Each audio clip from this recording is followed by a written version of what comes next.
अकबर और बीरबल की मज़ेदार कहानियाँ।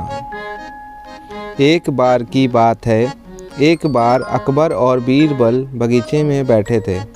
अचानक अकबर ने बीरबल से पूछा कि क्या तुम किसी ऐसे इंसान को खोज सकते हो जिसमें अलग अलग बोली बोलने की खूबी हो।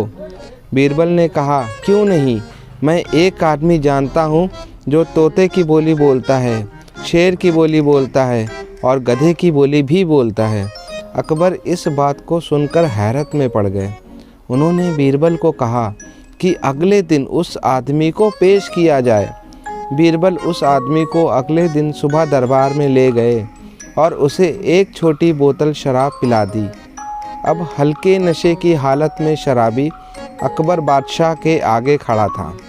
वह जानता था कि दारू पीकर आया जानकर बादशाह सजा देगा, इसलिए वह गिड़गिड़ाने लगा और बादशाह की खुशामद करने लगा।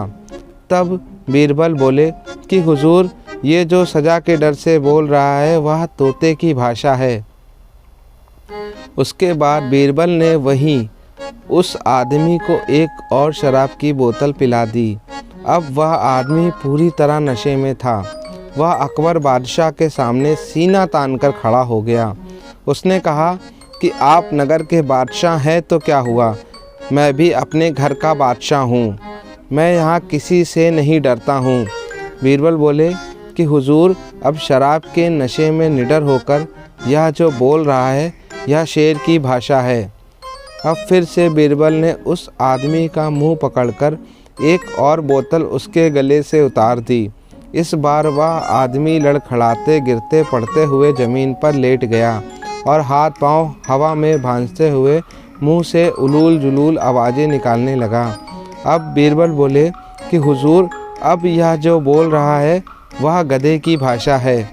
अकबर एक बार फिर बीरबल की हाजिर जवाबी से प्रसन्न हुए और यह मनोरंजक उदाहरण पेश करने के लिए उन्होंने बीरबल को इनाम भी दिया। अगर आपको कहानी पसंद आई हो तो लाइक, शेयर एंड सब्सक्राइब करें।